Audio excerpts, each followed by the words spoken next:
Qual é a festa que se celebra na quinta-feira depois da festa da Santíssima Trindade? Na quinta-feira depois da festa da Santíssima Trindade, celebra-se a solenidade do Santíssimo Sacramento ou Corpo de Deus, Corpus Christi. Não se celebra a instituição do Santíssimo Sacramento na Quinta-feira Santa? A Igreja celebra na Quinta-feira Santa a instituição do Santíssimo Sacramento. Mas, como então está ocupada principalmente em cerimônias de luto pela paixão de Jesus, julgou conveniente instituir outra festa particular para se honrar esse mistério com plena alegria. De que maneira podemos nós honrar o mistério que celebramos na festa de Corpus Christi?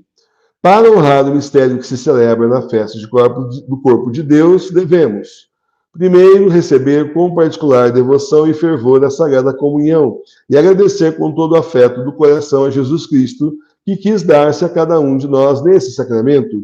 Segundo, assistir à solenidade e em toda a oitava, se puder, aos ofícios divinos, particularmente ao santo sacrifício da missa, e fazer frequentes visitas a Jesus velado sobre as espécies sacramentais.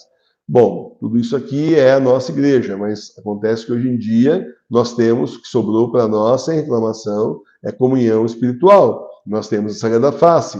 Então, nós fazemos aqui a procissão com a Sagrada Face, porque a Sagrada Face, justamente de Tours, ela tocou no corpo do Senhor, no corpo e no sangue de Cristo, e ficou impresso na Sagrada Face, e no véu de Santa Verônica.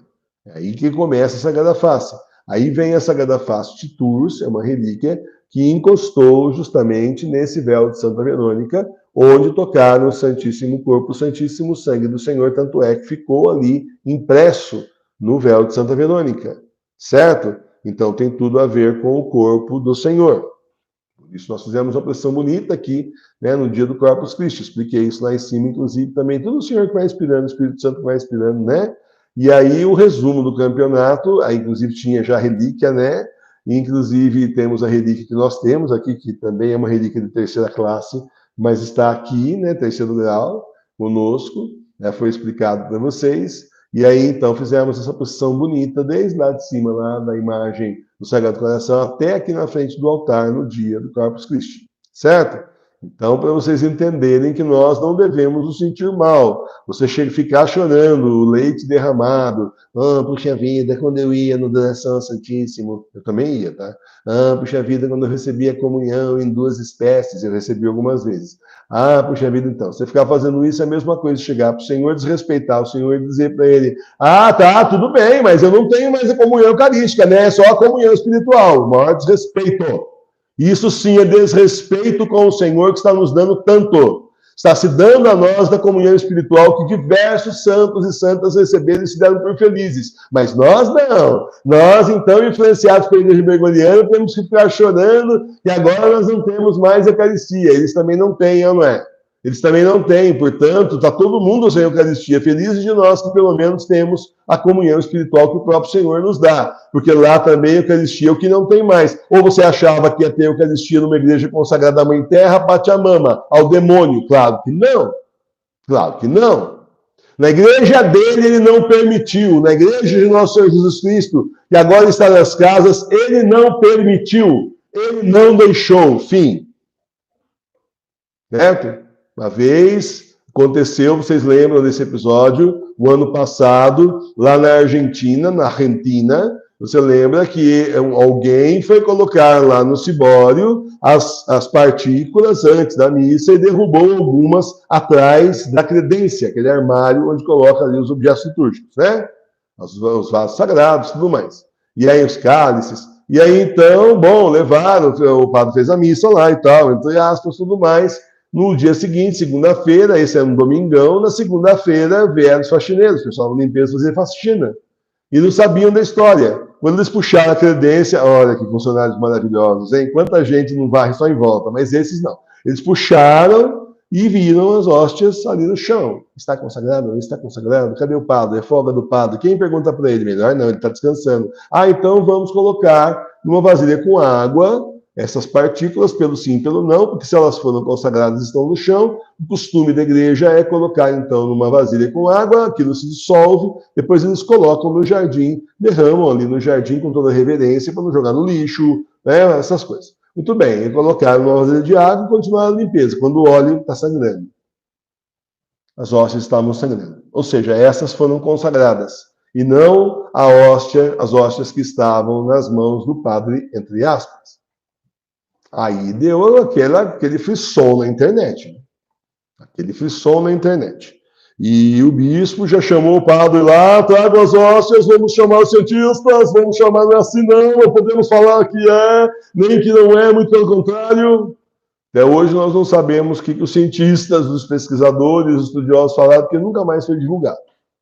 Mas nós sabemos que tinha sangrado as hóstias que estavam na água. Hoje em dia eles fazem tanta propaganda, né? Quando é milagre fake, entre aspas, né? Quando é milagre fake de fotografia, que eles põem uns brilhos lá. É tudo assim, fake, né? Estão querendo público de novo na falsa igreja, então estão apelando. Aí todo mundo fala, mas quando é verdadeiro aí ninguém fala. É fácil saber quando é verdadeiro, morre no nada. E o professor Emílio, e tem um certo fiel aí do Rio Grande do Sul também, que é corresponsável, ele pensou aqui, e o fiel lá do Rio Grande do Sul pensou lá, e escreveu na TV Nacional de Fátima, alimentando o que o professor Emílio tinha pensado. Mas se é assim, olha só, é Jesus que faz a consagração. Ele não consagrou as hóstias que estavam com o padre, mas consagrou as que estavam lá embaixo. Portanto, o que o senhor está falando? O senhor está dizendo, quem consagra sou eu e não o padre. Bom, quem consagra é Jesus. É claro que eu sei disso, porque eu sou catequista antes de tudo. Então. Oi, quem consagra é nosso Senhor Jesus Cristo. Perfeito. Então, já que é assim, a gente pode ter também na igreja doméstica o cálice e também aqui as hóstias que a gente compra na internet. E aí a gente pede para o Senhor e ele vai consagrar. Então. E aí, o professor Emílio estava aí brincando com a ideia, eu estava brincando com a ideia, não, o demônio estava fazendo graça, mas o jogo muda de nível e você não percebe mais quando é o diabo e quando não é, muitas vezes. E aí, então, o professor Emílio estava pensando nisso, aquela coisa toda, e na hora do texto, pensando no mesmo dia, pensando, tinha posto o vídeo no ar, pensando a respeito, o Senhor vem e diz assim para o professor Emílio, você já tem a comunhão espiritual, o que é que te falta?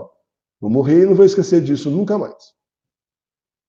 Você gela, você fica quieto, você pede perdão, estou errado, cala a boca e fica quieto, porque você é um estúpido mesmo. Olha, que você é miserável, sabia, mas idiota desse jeito não tinha ideia, tá bom? Cala a boca, fica quieto, não fala nada. Certo? Essa história é para contar para vocês que não está nos faltando nada, porque o Senhor nos deu tudo. E nos dá, inclusive, a comunhão espiritual. Daí a Madre Sofia, que é aquela detetive investigativa, ela simplesmente vai e pega o direito canônico. Assim, como quem não quer nada, sei lá o que deu na telha, que eu não pedi para ela fazer isso, eu nem sei porque ela teve ideia, se ela teve ideia, inspiração, chegar no direito canônico. Se o leigo fizer a consagração do pão e do vinho, ele está excomungado automaticamente. Portanto, eu estaria excomungado automaticamente da Santa Igreja se eu fizesse isso, vocês também. Não nos falta nada, o Senhor está conosco. Para de chorar a paróquia perdida. Para de chorar o prédio perdido que já vai ser destruído, vendido, transformado em hotel ou coisa pior. Templo satânico. Nos Estados Unidos tem uma igreja lá que virou templo satânico, ex-igreja. Certo? Pare de chorar aí a Eucaristia perdida. O Senhor está conosco e nos dá a comunhão espiritual. Toda vez que você pedir, se você quiser comungar na sua casa todo dia, ajoelha na frente do altar, pega uma manual de igreja doméstica, tem lá o roteiro só da comunhão espiritual, reze e receba. Com fé. Está querendo mais o quê? Nós estamos querendo demais, a gente chora demais, não é? A gente reclama demais. Essa gente está indo lá e nem isso não tem. Nem Eucaristia não tem mais, é só um pãozinho. Eu não estou faltando com respeito com nada e com ninguém, não. São profecias cumprindo-se que diziam, Beata, inclusive, Ana Catarina Nemetti. A Beata Ana Catarina Nemetti disse que ia chegar o tempo que nós não íamos mais ter Eucaristia. Você vai procurar Jesus e não vai encontrá-lo mais. Não tem mais Eucaristia, vai ficar um tempo sem. Nós estamos no tempo sem. Certo? Então, para de chorar a Eucaristia perdida, certo? Porque nós não perdemos nada, nós temos o Senhor conosco, Ele nos dá comunhão espiritual. Ele mesmo. Capite. Vê se vão para frente, para o demônio de tentar você, que fica até você mesmo que o demônio fica tentando. É para você que eu estou falando, você entendeu? Então. Porque na festa do corpo de Deus se leva solenemente a Santíssima Eucaristia em procissão? Na festa do corpo de Deus se leva solenemente a Santíssima Eucaristia em procissão, primeiro para honrar a humanidade santíssima de Nosso Senhor, escondido sob as espécies sacramentais, segundo para reavivar a fé e aumentar a devoção dos fiéis para com esse mistério, terceiro para celebrar a vitória que ele deu à sua igreja sobre os inimigos do Santíssimo Sacramento, e quarto para reparar de algum modo as injúrias que lhe são feitas pelos inimigos da nossa religião. Como se deve assistir à procissão do corpo de Deus? Eu falo Corpus Christi, que já é o nosso hábito aqui, né? Mas conhecido aqui como Corpus Christi. Como se deve assistir à procissão do corpo de Deus? A procissão do corpo de Deus se deve assistir primeiro com grande recolhimento e modéstia, sem ficar olhando para um lado e para o outro, nem falando sem necessidade. Igual quando a gente ia na procissão, né, professor Milene? Todo mundo ficava no silêncio, respeitoso, né? Antigamente, quando eu era, assim, criança ainda, na adolescência, comecinho da adolescência, 10, 11, 12 anos, né? Eu me lembro que eu via a procissão, né, da Irmandade São Benedito, lá em Taubaté, né, na rua central de Taubaté. Era assim, você ouvia os passos das pessoas e a oração. Agora, hoje em dia é um carnaval, né? Todo mundo conversa, celular na mão, bate-papo, risos. A gente tem que chamar a atenção. Está em procissão aqui. Imagina dois coordenadores de coroinha tentando botar moral nos coroinhas, os adultos, a velharada lá atrás, no maior papo. A gente fala, não é para falar aqui no meio da procissão do respeito com o Senhor. É tipo assim, né? O molequinho só olhava lá para trás, os povos conversando, falando, o que ele está falando? Todo mundo conversando, porque não eu. Pois é. Segundo, para reavivar a fé. Opa. Segundo, com a intenção de honrar por meio das nossas adorações o triunfo de Jesus Cristo. Terceiro, pedindo-lhe humildemente perdão pelas comunhões indignas e por todas as outras profanações que se fazem a esse divino sacramento. Quarto, com os sentimentos de fé, confiança, amor e reconhecimento para com Jesus, presente na hóstia consagrada. Então, essa é a nossa igreja, é assim que era, é assim que deveria continuar sendo, não é mais, foi profetizado que não seria, estamos aqui levando a Santa Igreja à frente, não é por isso que a gente, sabe, vai desprezar 2000 anos de igreja, não, a gente conta a história do que era e do que é agora, para que as pessoas que estão chegando aí saibam justamente, né, a diferença e saibam o que perder. Né? Lembra quando você não ia na procissão do Corpus Christi? Lembra? Você lembra? Você lembra quando você não ia, tinha preguiça e você viajava? Agora você não pode ir mais porque não tem mais, tá bom? Mas podemos fazer a procissão com a Sagrada Face, com a relíquia da Sagrada Face. Certo?